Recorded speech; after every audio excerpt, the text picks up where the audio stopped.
তিনিচুকীয়াৰ বৰজান বেজপুতীয়া গাঁৱত যোৱা ২৯ মেত এগৰাকী ৭ বছৰীয়া কিশোৰী দুটা নৰপিশাচৰ কামনাৰ বলি হোৱাৰ পাছতেই নিৰ্মমভাৱে হত্যা কৰিছিল ৰাজা কৰ্মকাৰ আৰু শ্যাম মুৰাৰী নামৰ দুটা নৰপিশাচে। কামনাৰ বলি হোৱা ৭ বছৰীয়া কিশোৰীগৰাকীৰ বাসগৃহত উপস্থিত হয় তিনিচুকীয়া সমষ্টিৰ বিধায়ক সঞ্জয় কিষাণ। বিশেষ কামৰ বাবে গুৱাহাটীত থকা বিধায়কগৰাকীয়ে গুৱাহাটীৰ পৰা উভতি অহাৰ পাছতেই ভুক্তভোগী পৰিয়ালটিৰ কাষত থিয় হৈ আশ্বাস প্ৰদান কৰে যে দোষীক কঠোৰতকৈ কঠোৰতম শাস্তি দিবলৈ ন্যায়ালয়ৰ ওচৰত আহ্বান জনাব। লগতে এই সন্দৰ্ভত তিনিচুকীয়া সমষ্টিৰ বিধায়ক সঞ্জয় কিষাণে অসমৰ মাননীয় মুখ্যমন্ত্ৰীক নিৰ্যাতিত হোৱা পৰিয়ালটোৰ কথা অৱগত কৰে আৰু তাৰ পাছতেই মুখ্যমন্ত্ৰীৰ সাহায্য পুঁজিৰ তৰফৰ পৰা ৫ লাখ টকাৰ চেক প্ৰদান কৰে ভুক্তভোগী পৰিয়ালটোক। অতি দুখদায়ক ঘটনা। যোৱা ৮ তাৰিখে ৰবি তাঁতী আৰু বেৰ্ণিকা তাঁতীৰ ৭ বছৰীয়া ছোৱালী এক দুষ্কৃতিকাৰীয়ে জঘন্যভাৱে ধৰ্ষণ কৰাৰ লগতে হত্যা কৰি চাহ বাগিচাৰ মাজত পেলাই দিয়া হৈছিলে আৰু ইতিমধ্যে উক্ত কালপিত জেল হাজতলৈ এৰেষ্ট কৰি পেলাই প্ৰেৰণ কৰা হৈছে আৰু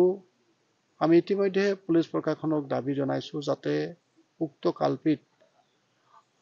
কঠোৰতমকৈ কঠোৰ তেওঁ শাস্তি বিহাৰ ব্যৱস্থা হয় যদি হয় কানুনী ব্যৱস্থা কৰক। ইয়াৰ বাবে যদি তেওঁৰ ফাঁচী কাটত ওলামাব লাগে তেতিয়াহ'লে তেওঁক সেই সকলোবিলাক ব্যৱস্থাপনা কৰি পেলাই শীঘ্ৰেই যাতে তাৰ ফাঁচী কাটলৈকে ওলোৱাৰ দৰে শাস্তি তাক বিহা হয় মই তাৰ কাৰণে জিলা প্ৰশাসন পুলিচ প্ৰশাসনকো মই অনুৰোধ কৰিম। এই দুখৰ সময়ত মাননীয় মুখ্যমন্ত্ৰী ডাঙৰীয়া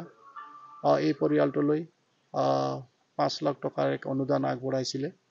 আজি মই মাননীয় মুখ্যমন্ত্ৰী ডাঙৰীয়াৰ হৈ আজি এই চেক মই এই পৰিয়ালটোৰ হাতত আগবঢ়াই দিলোঁ আৰু বিশেষভাৱে মই এইটোৱে অনুৰোধ জনাব বিচাৰিম আজি এই দুখদায়ক ঘটনাৰ পাছত যাতে এনেধৰণৰ পৰিৱেশবিলাক যাতে কোনো এখন গাঁৱতে বিৰাজমান নাথাকক, এনেধৰণৰ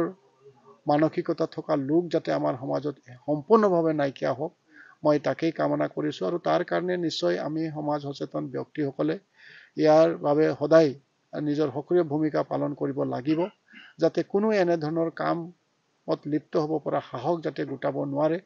এই লোক আমাৰেই সমাজৰ মাজত থাকে আৰু আমাৰ সমাজত এনেকৈ ধৰণৰ মানসিকতা লৈ পেলাই তেওঁলোক থাকে যি আজি এক সহ্য বাহিৰত এনেধৰণৰ ঘটনা এটা ঘটাই থৈ গ'ল